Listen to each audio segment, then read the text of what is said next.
I'm not actually sure what model of Zonophone this is. Zonophones were made by the Universal Talking Machine Company, and around 1900 they started making machines, and then Eldridge Johnson, the owner of the Victor Talking Machine Company, ended up buying them out around 1904, and then they kind of got a little bit cheaply made, and then they were eventually just phased out by him.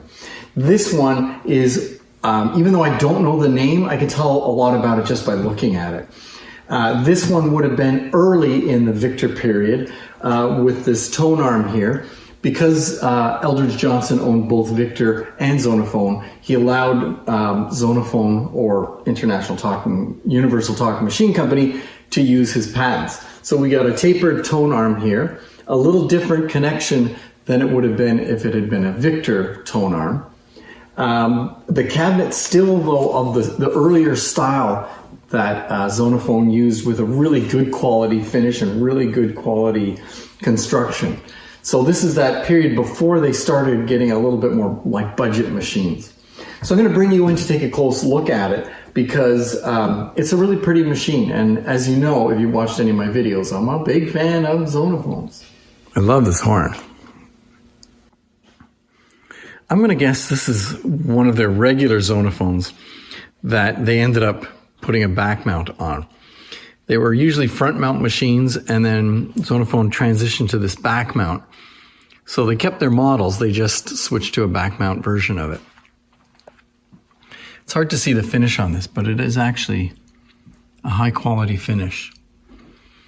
There's the tone arm, and you can see how it pivots up and down on the back bracket.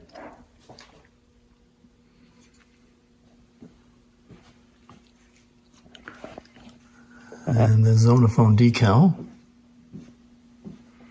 Here's the reproducer. Looks a lot like a Victor exhibition reproducer, so this is, again, a transition piece. The crank. And then the elbow. That elbow just slips into that black part of the back bracket. You can see how this pivots up and down. One indication that this may have been a front mount machine that was adapted by them is this decal is usually on the side of the machine. And in this case, they put the bracket right over it, but it peeks out from underneath.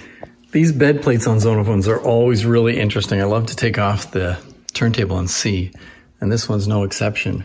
And what do we see? A dead giveaway right there. That's where the front support would have been, the support arm for a front mount machine. So this was changed to a back mount.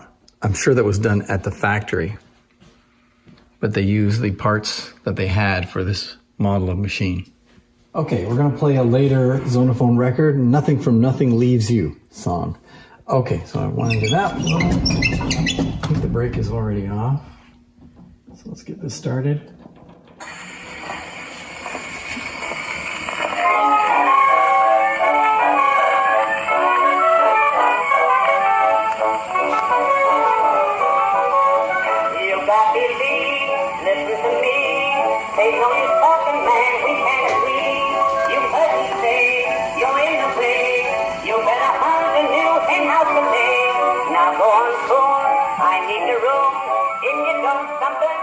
A couple of minutes ago, I made a video of the other Zonophone here, the one with the red fiber or gumwood horn. And at the end of that video, I said that was one of the loudest machines I've heard of that style.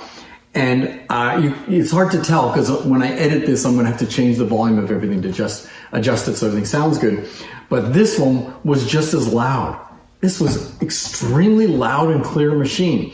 And a lot of it has to do with the reproducer and whether the gaskets are still flexible or not. But there's got to be something up that two of the loudest machines I've actually done videos on are both Zonophones. So who knows? But this is a great loud sounding machine.